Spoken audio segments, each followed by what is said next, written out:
Shalom, Bapak, Ibu, dan saudara-saudara yang terkasih di dalam Tuhan.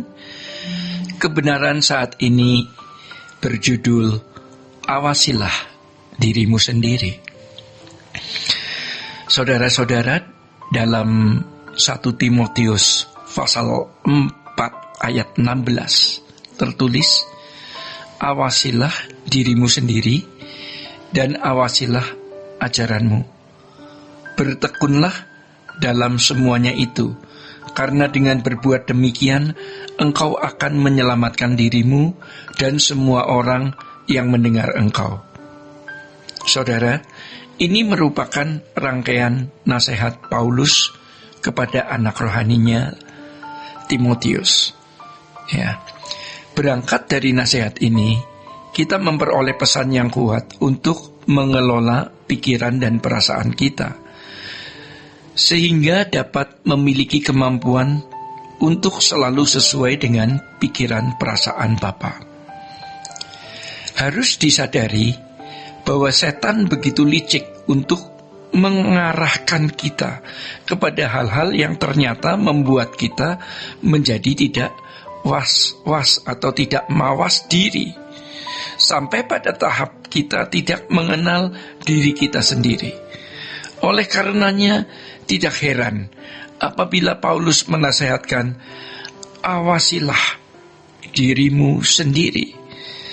Saudara-saudara, kita harus berada dalam kegentaran di hadapan Allah dan meminta agar Tuhan menyelidiki kita.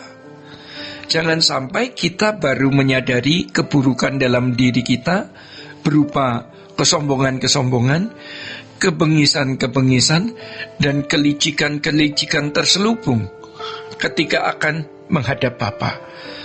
Selagi kita masih memiliki nafas dan jantung yang berdetak, kita harus segera menyadari kesalahan, meminta ampun dan berubah. Permintaan ampun kita kepada Tuhan bukan hanya atas perbuatan salah yang kita lakukan, tetapi juga atas potensi dosa yang masih ada.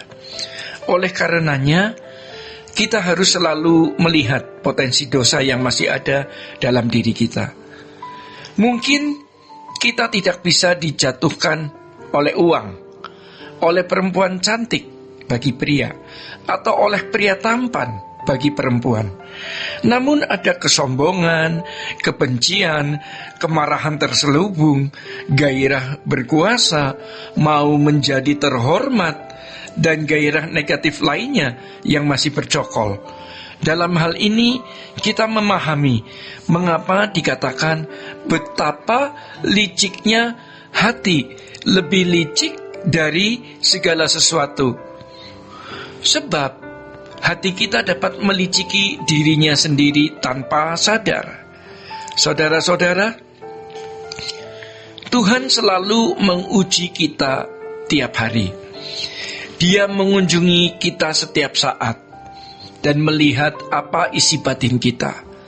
Sementara kita sibuk dengan banyak hal, kita tidak memikirkan perasaan Allah, kita tidak peduli perasaan Tuhan. Kita harus segera berubah dari pola hidup seperti ini. Sebab kalau kita hanya beragama Kristen dan tidak mengalami perubahan radikal secara batiniah, kita masih dapat binasa. Memang harus diakui bahwa perubahan seseorang tidak ada orang yang bisa mengetahuinya dengan tepat kecuali Tuhan. Namun harus diingat bahwa setiap pikiran dan perasaan kita diperkarakan oleh Tuhan. Jika kita punya hidup berkenan yang dihasilkan dari pikiran dan perasaan yang mengasihi Tuhan, hal itu bagai simfoni yang merdu, pedupaan yang harum di hadapan Allah. Dengan demikian, hidup berkenan bukan hanya ditujukan melalui pujian dengan syair lagu, melainkan juga setiap kehendak yang dilahirkan dalam diri kita, walaupun belum ditelurkan dalam perbuatan, itu sudah menyenangkan hati Bapa di surga. Saudara-saudara, kita pasti mati dan menghadapi tahta pengadilan Kristus. Pernahkah terpikir bahwa nanti kalau kita berada di hadapan tahta pengadilan Kristus, segala sesuatu yang kita lakukan terbuka di hadapan Allah? Oleh karenanya, sejak hari ini kita harus mulai telanjang di hadapannya. Setiap kali kita memohon ampun, yang kita persoalkan bukan hanya perbuatan yang kita lakukan, tetapi juga potensi dosa di dalam diri kita. Itu yang harus kita persoalkan dengan serius.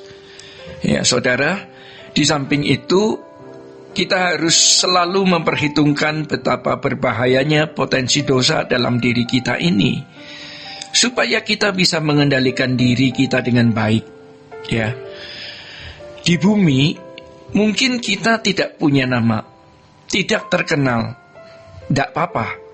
Namun ketika kita didapati Tuhan berkenan di hadapannya kelak, itu merupakan prestasi rohani yang tidak terkatakan. Saudara-saudara, ada kekayaan yang harus diolah setiap hari sehingga kita memiliki kecerdasan rohani. Kekayaan tersebut adalah kemampuan akal budi untuk bisa mengerti apa yang baik, yang berkenan, dan yang sempurna.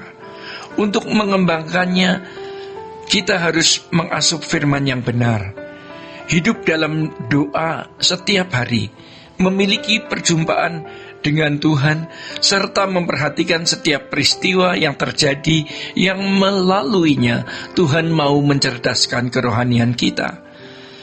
Kita harus senantiasa mengingat bahwa hari ini bisa menjadi hari terakhir kita. Artinya, kesempatan kita dapat hilang dalam sekejap jika tidak dimanfaatkan dengan sungguh. Mulailah mengawasi hati dan diri kita sejak dini sebelum hari terakhir kita tiba. Saudara-saudara, demikian kebenaran saat ini. Tuhan Yesus memberkati. Sola Gracia.